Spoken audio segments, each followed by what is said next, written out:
And that's the most efficient way to stop somebody from hurting you.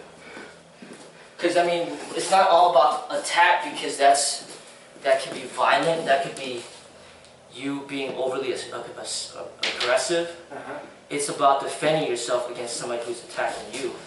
And the best way to defend yourself is intercepting their attack and stopping them at the same time, opposed to just blocking. That it can only, eventually you're going to get hurt. Right, and they see your vulnerabilities too. Yeah, so, but it's not just all out attack mode. No, that's not what it is. It's just you don't want to attack them, you don't want to hurt them, but somebody's trying to hurt you, and then you need to respond quickly. So if somebody pulls out a gun, then ideally you want to draw and shoot faster than him. But he's going to have the advantage because he drew the gun first. Right. But if you draw and fire at him before he fires at you, then that's the best. Or you get cover, and then you draw your fire your arm to shoot back. Blocking is just kind of just getting cover, but then you don't even have a gun. Right. So blocking is the beginner's version of teaching you how to block and counter. So blocking is, the worst is getting hit, obviously. The next is blocking it, and then the next after that is blocking and then countering, and then the best is blocking and counter at the same time. Okay. Interception. So as far as attacking is concerned, you're supposed to, because when we're sparring, you're attacking first sometimes to simulate somebody trying to hurt them, and you take turns doing that.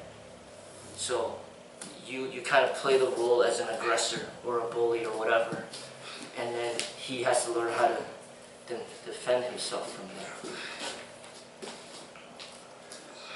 But I don't teach just to block. That's just a beginner's version. I'll teach you how to block, but the whole objective is just to stop them from attacking you. You don't necessarily have to strike them, but you're going to have to control them. So you getting banged on the ground is a form of control. But it could lead to even worse than a strike. When you choke somebody, then that you're taking their life away, opposed to just bruising them up. So that's taking it to a much more aggressive and violent level. So was I too aggressive? No, you weren't. No, because this is what we do here. I'm just saying, like, on the streets, right? So say, rather than punching somebody or kicking somebody, you actually choke to kill them to death. You have to justify that act, right? So some people that don't know how to punch and kick or don't feel comfortable standing up, and they only rely on the choke, it can have some serious repercussions if you're not justified. Right. So that's kind of like a last resort, life-threatening situation. But if you guys are fighting over ego and pride, and he calls you a name, and then all of a sudden he's dead now, that's a whole different story than just somebody losing a tooth or something, So, but I think I was choking to tap, right? No, but I'm talking about in a real situation. Choking to tap is part of the training here. Right. But I'm saying in a real situation, in the real world, it escalates. So like you said, once you get onto the ground, if he's really trying to eye gouge you, then you might have grabbed his groin area, right? And he continues to fight, and then you end up choking him until he just stops. And then you might accidentally kill him. Police officers did that before. They accidentally choke and kill. So those the most, as far as unarmed combative techniques, that's probably one of the most dangerous techniques to do. And then also, like, if you're really big, like dropping somebody on their head, like picking them up and body slamming them on their head, that's another one.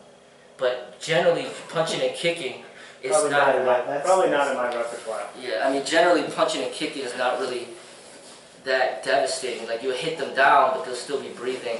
And then, they'll get up and be okay eventually. But, some of these practitioners of judo, for example, they specialize in throwing people down into the ground. So if you have somebody that's like 240 pounds throwing down somebody that weighs like 110 pounds, he could kill him in that throw. Oh yeah. Just by dropping him on the head on the cement. And these people get so used to like training with mats that their muscle memories are trained to slam somebody onto a mat. Right. But then if there's really a serious situation in the streets, they could slam somebody on their head. And then now they got like involuntary manslaughter charges. So things like that have to be analyzed, and so it's good to always have like a vast repertoire of techniques, so you know how to handle a situation based on the extremity of the circumstances. That's an interesting point, because the other thing is, like if you're in a jiu-jitsu ring, you also know how to fall, right? Yeah. Like you know, like if you're even if you're being slammed, like when I slipped outside when we were at the beach, I know that my hands take all the blow, right? It's my hands and my shoulders that go boom. Whereas some dude on the street, he doesn't have the balance. He'll go down with one hand. I mean, there's even instances where I read articles where somebody punched somebody and then they fall back and their head hits against the cement and then they die. And then he got charged. Like an inventory. Well, they hit the side of the table or. Right? That happens. Kind of sharp object. You know, like say you're fighting someone in the streets and then his head hits against the fire hydrant. You know what I mean? Like that, so people could die from punches and kicks too. I mean, these techniques, basically real serious martial art techniques is serious business. It's just like once a person introduces a knife, then it's life and death at that moment. And then one mistake could end your life. So when you get more advanced into the training, you notice that your body, that what you're capable of, can really damage somebody. You know, you could blind somebody with those eye gouges, for example. You know, so it's learning how to choose which techniques to use very intelligently. But with say boxing or combat sport in general, they put the gloves on you. They take that out of the equation.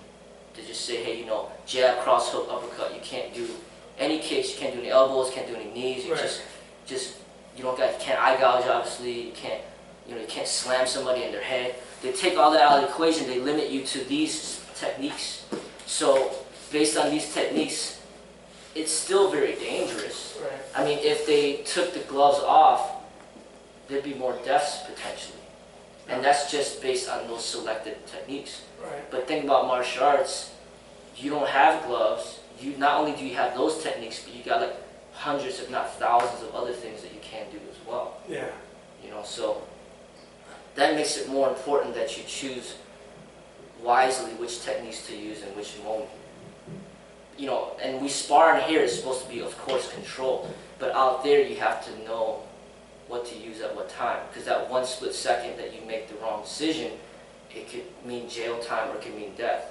And that's what happens to some officers. Like the guy's reaching into his car and then she shoots and kills him, and she gets charged, and then he wasn't reaching for anything. She's trying to say he was reaching for a gun.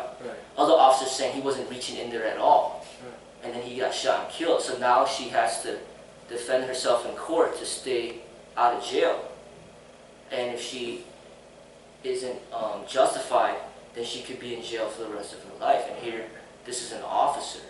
So imagine a regular citizen. You know, if you kill somebody, you need to justify that. You know, so. And you know, with the concealed carry, there could be a lot more people out there with guns that you don't think have guns. So once you take it down to the ground, he could shoot and kill you, or you could see the gun, and once you see the gun, then you're like, oh shit, you know, I better get him before he gets me. Because if you back off, you know, he might be so angry, he pulls out the gun and just shoots and kills you. So once you see the gun, how are you going to respond to that, you know? So, but if you kept the fight standing, and then you punch him really one good time, then he pulls out the gun, and then you could just try to walk away at that moment, be like, look, it ain't even working. You know, or before you even punch him, he flashes the gun. You're like, you back up, you're like, all right, you know, just leave it alone.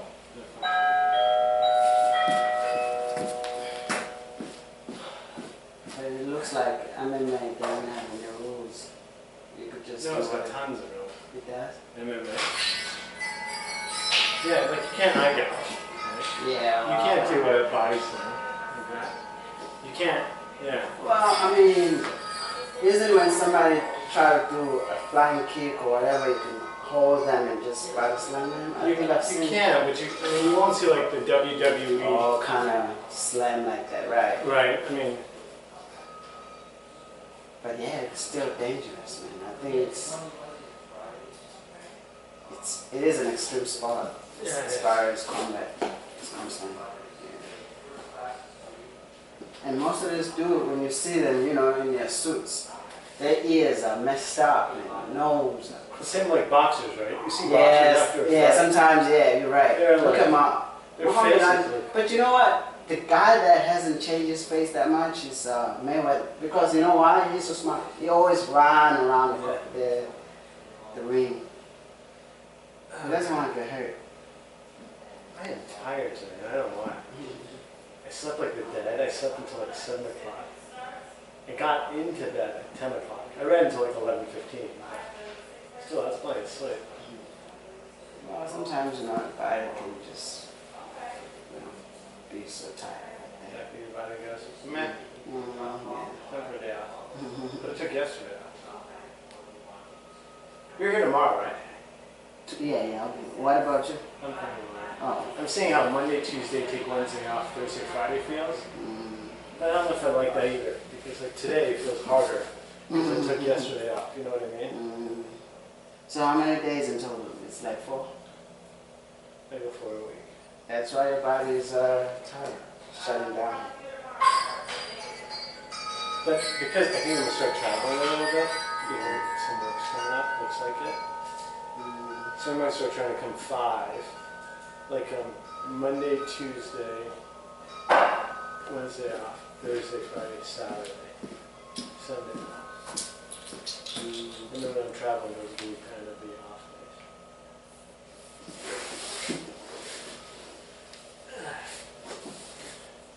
days. Future student? For a kid, her kid. Yeah. Yeah, I wouldn't want to come here when these kids are doing their own thing because I would be like so embarrassed. Knowing that they do all this kind of things, I don't even know how to do it.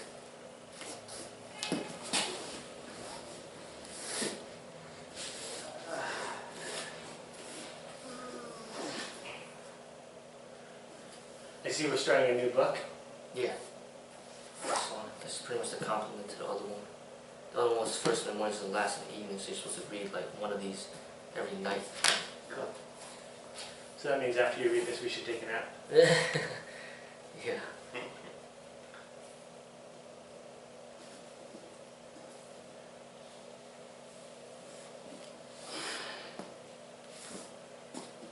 Okay, day 7. Let your love be unaddressed. Love the whole of existence. It is the only reality. The trees and the mountains and the people are not really different. We all participate together.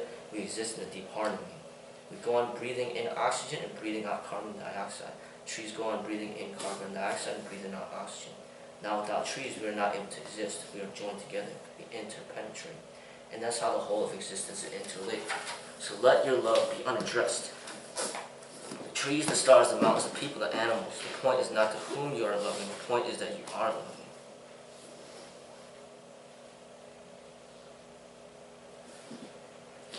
Man's well-being is with God. If we become rooted in God, we are whole and healthy. If we remain without God, we remain without roots, without nourishment. God is more a mother than a father, more a she than a he. It is just a male chauvinist attitude that has made him a he. God is the earth, our nourishment, our well-being. And the whole of life is nothing but an exploration of the source of our well-being.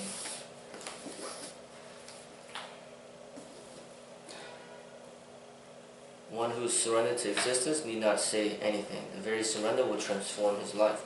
All that is needed on the part of the seeker is to drop the ego, because the ego is the only cause of all our misery and sadness.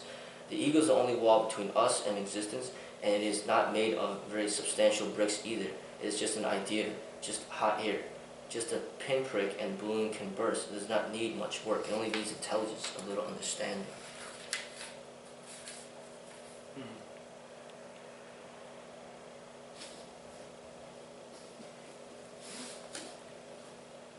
has to go beyond his will so that he can become part of the divine will. One has to stop to drop one's own will. It is the whole trouble.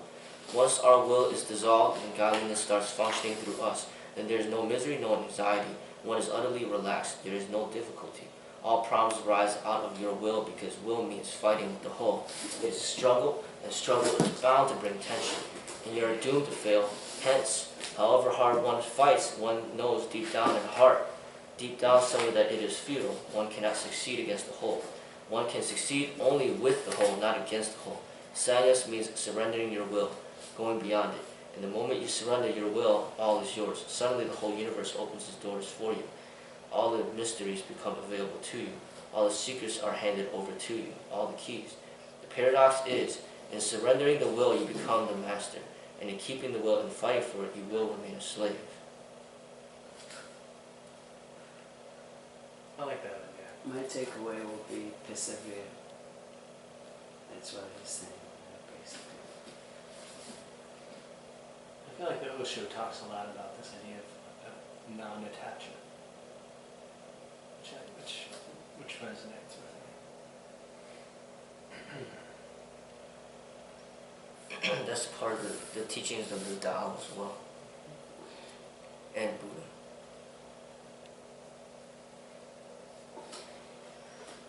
People are hard. Life prepares them to be hard because life prepares them to fight. Slowly, slowly, they lose all inner softness. They become rock-like, and a rock-like person is a dead person. He lives only in name. He does not truly live. True life consists of softness, vulnerability, openness. Don't be afraid of existence. Existence cares for you, loves you. There's no need to fight with it. Existence is ready to give more than you can ever ask for or you can ever imagine.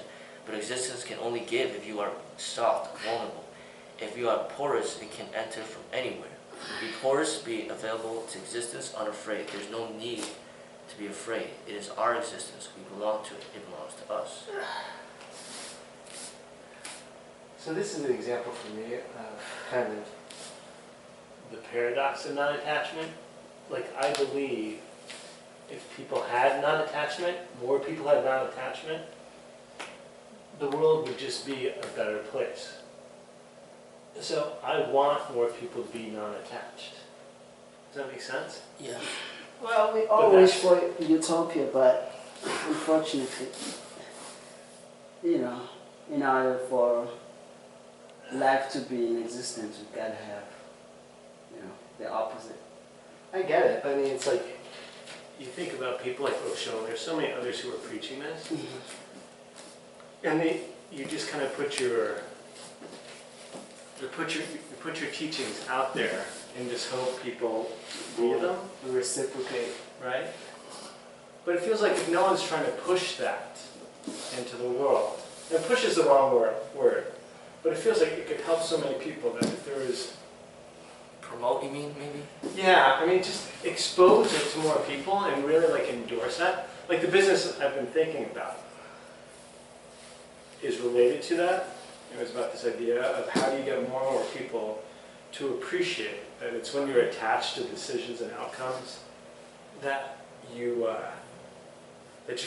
suffer. I mean, you always feel pain, but you don't have to suffer. It's different. But there's just the irony of that. It just seems like it's such a slow process as a result.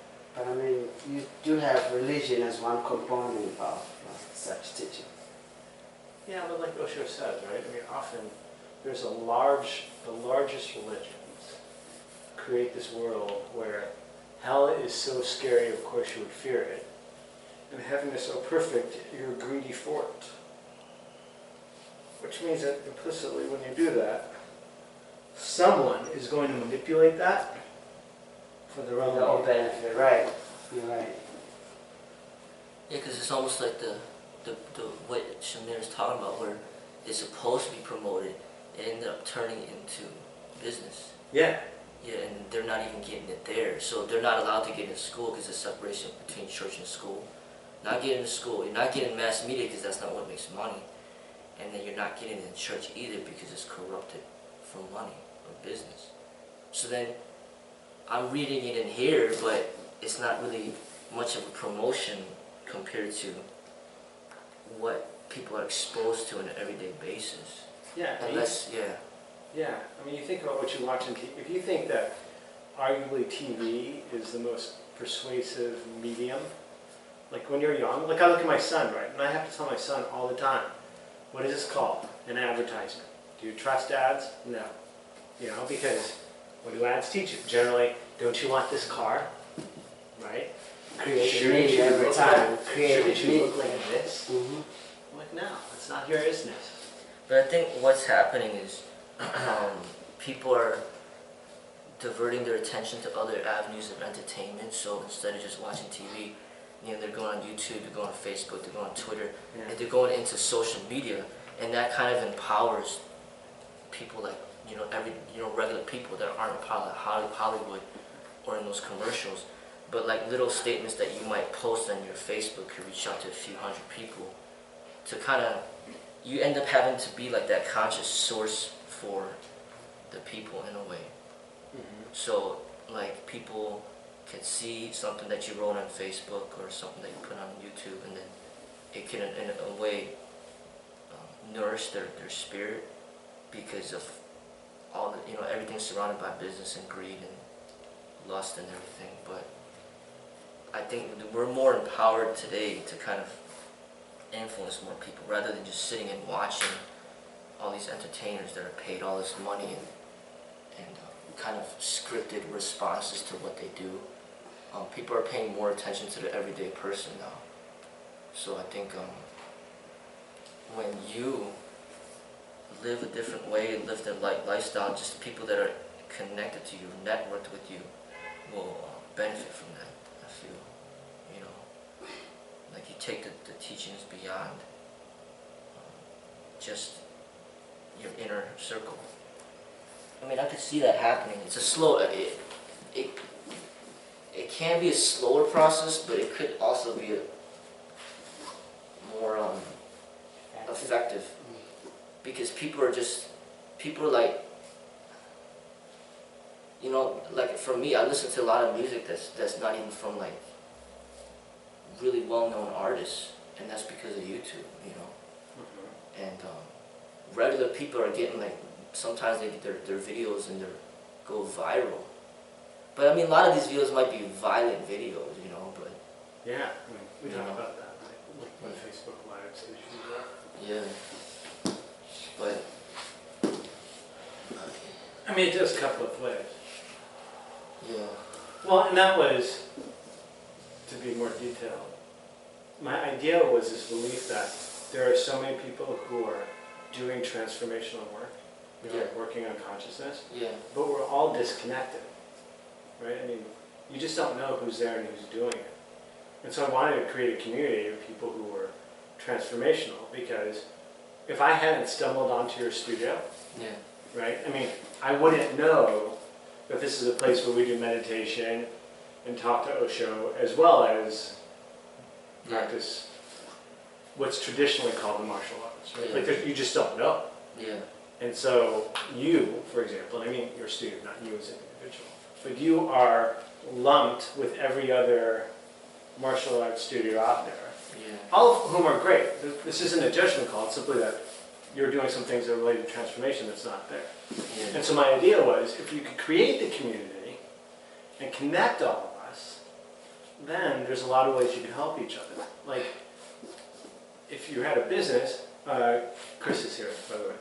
Chris? Yeah. Chris, right?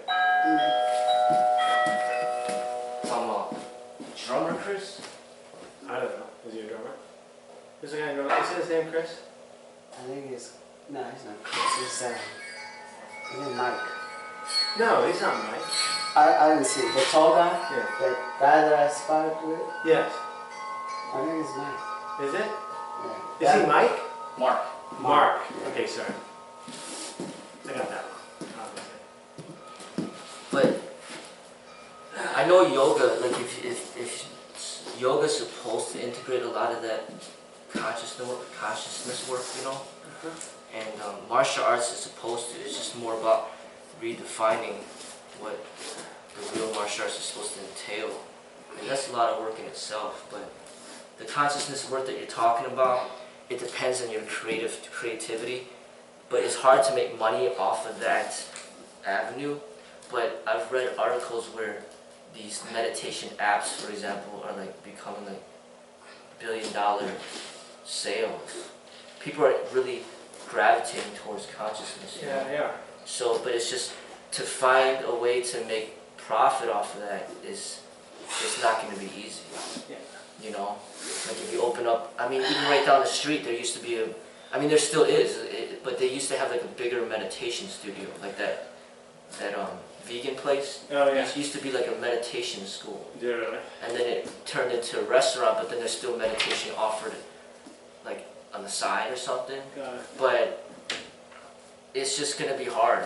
Yeah. Like you usually have to integrate it with something that's, you know, more kind of profitable, like yoga would integrate meditation, but then there's fitness as well. And martial arts, I have to integrate it with fitness in order to make it profitable. Yeah. Like if I just did martial arts and that's it and nothing else, you know, it'd be hard to stay in business. Yeah. Well, so my idea was this idea that if people could take it in other, so if you think of your life as a pie diagram, there's kind of three parts. There's three major parts. One is family, right? Yeah. You're a father, you're a son, you're other things. The other is work. And the third is kind of the experiences you give yourself. Yeah. And my belief is if people could take things like this type of work and they had the opportunity to have it in other parts of their lives, they would. Yeah. And so that was the idea, was that the revenue stream came from, there are a lot of businesses, not a lot, but there's more businesses than you would think that are beginning to practice this. Yeah. From the guy who's starting a coffee shop to larger companies like Uptake. Yeah. Yes. Talking about corporate wellness. Yeah, but this is more transformational work. I mean, it's really focused on transformational work. And so those places, I mean, as a person who ran a business, the big challenge in businesses is you can often find technical skills, but you can't necessarily find people that fit your culture. And especially if you're doing this kind of work, you really have trouble finding someone who fits your culture because it seems a little weird and out there. And so the revenue would come from once you had this basis of people, Yes. was you would connect them, if you have targeted audience, to find people who culturally would fit where you as business leader want to take your business. Because finding those people is hard. Yes, it is. I mean, I struggled so much with it. I mean, not just finding them, but retaining them too. Yeah. Because people, different life situations, people move, go away. Totally. You might have like a perfect employee or student, Yeah. and then it's just, they just move, Yeah. you know? Yeah. And so imagine being able to go somewhere when you need an intern, and you knew that it was a targeted audience, right? And you're like, I need an intern, and you get to work out at the studio for free. And someone who's part of the community who's at Loyola is like, yeah, I do that for like 8 hours a week. If I could get my whatever in. Then they both win, and you know it's someone who actually cares about the same things you care about. So that's where the revenue stream comes from. Would be the businesses would pay for the people.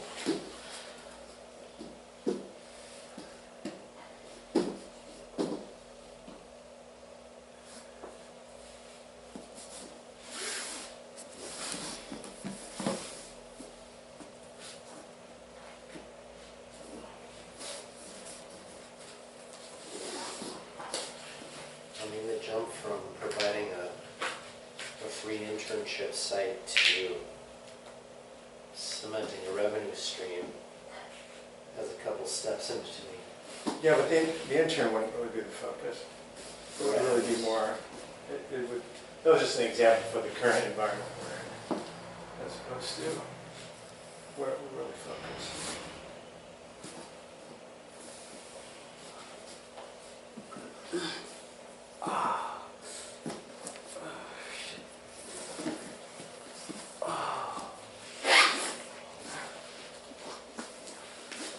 So to focus on corporate cultures that are looking for transformational. There's a lot of companies, like I'm part of what's called the Conscious Leadership Group, and they focus on bringing transformational leadership into corporations. And they have pretty large clients. And Landmark, for example, have you heard of Landmark? Yeah. So Landmark, I mean, there's 2 million people that have taken Landmark. Right. And there's very large companies that require Landmark to work there. For example, now those companies are big enough that, like Panda Express, right, which is 1,500 units, all of their leadership, from the restaurant manager up, go through Landmark. And so they're big enough now. As part of their HR laws. Yes. So they have it. They have that all set up to go, and they have a negotiated agreement with Landmark. But the smaller companies don't. And there's a lot of kind of mid-sized companies that have kind of made it out of entrepreneurial stage. And it's just, frankly, leaders who are like, I'm tired of kind of what the rat race is, and I can do this, and I can do it in a way that's kind of integrated with my personal belief system. And I want to. So those types of people are the ones this would really kind of be more relevant to. And really it's for all the people who go to spiritual centers and are like, I would love to work somewhere that fit my belief system. Like those people, me. I left my job because working for private equity was about as far, it felt as far as I could get from my personal belief system.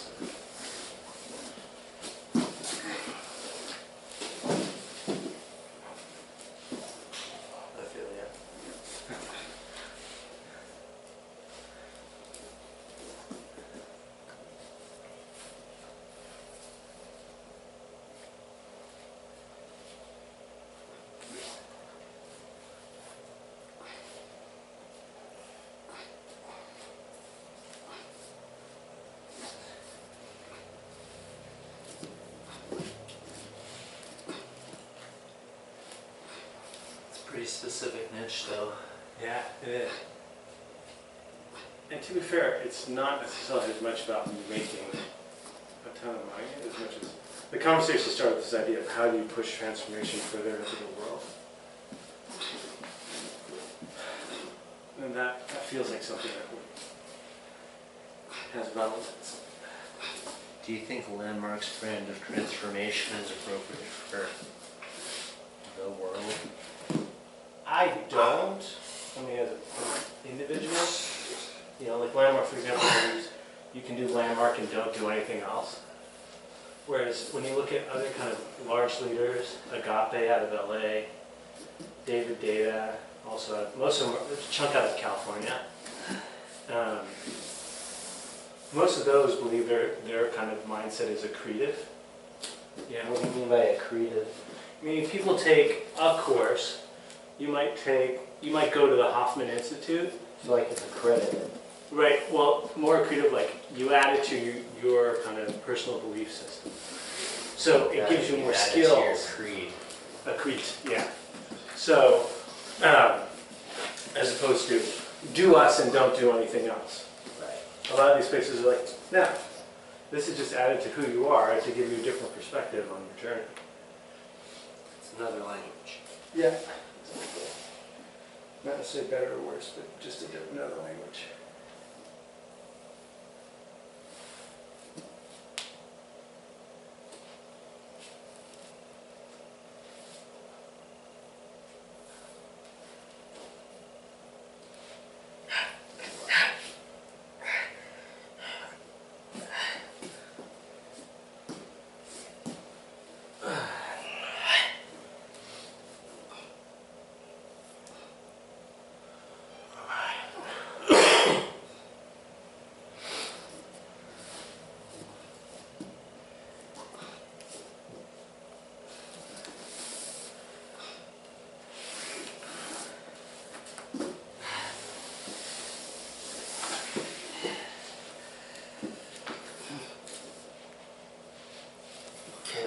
Samir and Tafel, you guys wanted to work those partner things, drills or something? Do you have willingness to do that with me, Tafel? Sure, I told you. You want me to change my mind? All right, Mark.